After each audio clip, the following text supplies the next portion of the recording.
Shalom para pendengar yang dikasihi oleh Tuhan Yesus. Kiranya Tuhan memberikan rahmat-Nya kepada para pendengar semua. Sebentar lagi kita akan mendengarkan pembacaan Alkitab audio dalam versi bahasa Indonesia sehari-hari. Siapkan hati saudara. Pasal 10. Persembahan yang sempurna. Di dalam hukum Taurat hanya terdapat bayangan saja dari keselamatan yang akan datang dan bukan hakikat dari keselamatan itu sendiri. Karena itu dengan korban yang sama, yang setiap tahun terus-menerus dipersembahkan, hukum Taurat tidak mungkin menyempurnakan mereka yang datang mengambil bagian di dalamnya. Sebab jika hal itu mungkin, pasti orang tidak mempersembahkan korban lagi, sebab mereka yang melakukan ibadah itu tidak sadar lagi akan dosa setelah disucikan sekali untuk selama-lamanya. Tetapi justru oleh korban-korban itu setiap tahun orang diperingatkan akan adanya dosa. Sebab tidak mungkin darah lembu jantan atau darah domba jantan menghapuskan dosa. Karena itu ketika ia masuk ke dunia, ia berkata, "Korban dan persembahan tidak engkau kehendaki, tetapi engkau telah menyediakan tubuh bagiku. Kepada korban bakaran dan korban penghapus dosa, engkau tidak berkenan." Lalu aku berkata, "Sungguh, aku datang. Dalam gulungan kitab ada tertulis tentang aku, untuk melakukan kehendak-Mu, ya Allahku." Di atas ia berkata, "Korban dan persembahan, korban bakaran dan korban penghapus dosa, tidak engkau kehendaki dan engkau tidak berkenan kepadanya, meskipun dipersembahkan menurut hukum Taurat." Dan kemudian katanya, "Sungguh aku datang untuk melakukan kehendak-Mu."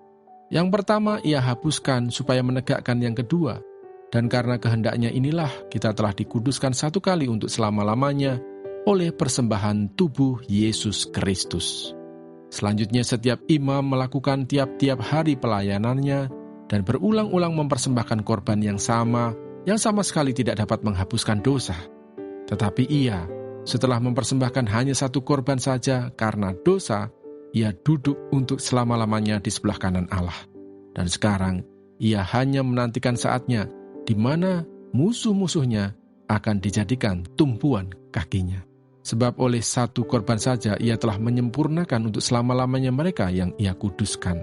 Dan tentang hal itu, Roh Kudus juga memberi kesaksian kepada kita. Sebab setelah ia berfirman, "Inilah perjanjian yang akan kuadakan dengan mereka." Sesudah waktu itu, ia berfirman pula, "Aku akan menaruh hukumku di dalam hati mereka, dan menuliskannya dalam akal budi mereka, dan aku tidak lagi mengingat dosa-dosa dan kesalahan mereka." Jadi, apabila untuk semuanya itu ada pengampunan, tidak perlu lagi dipersembahkan korban karena dosa.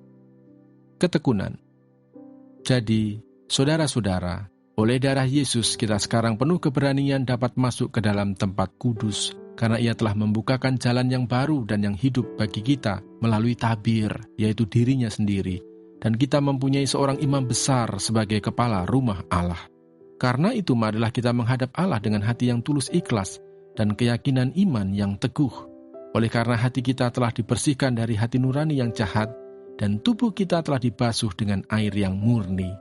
Marilah kita teguh berpegang pada pengakuan tentang pengharapan kita, sebab Ia yang menjanjikannya setia. Dan marilah kita saling memperhatikan, supaya kita saling mendorong dalam kasih dan dalam pekerjaan baik.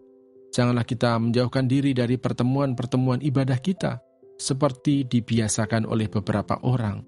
Tetapi marilah kita saling menasihati, dan semakin giat melakukannya menjelang hari Tuhan yang mendekat.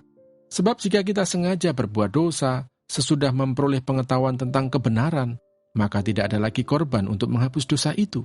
Tetapi yang ada ialah kematian yang mengerikan akan penghakiman, dan api yang dahsyat yang akan menghanguskan semua orang durhaka. Jika ada orang yang menolak hukum Musa, ia dihukum mati tanpa belas kasihan atas keterangan 2 atau 3 orang saksi.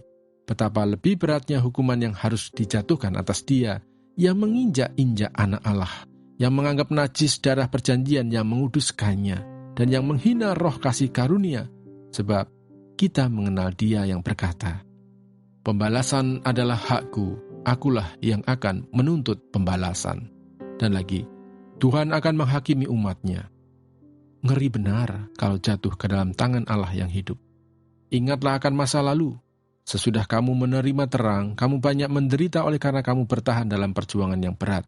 Baik waktu kamu dijadikan tontonan oleh cercaan dan penderitaan, maupun waktu kamu mengambil bagian dalam penderitaan mereka yang diperlakukan sedemikian.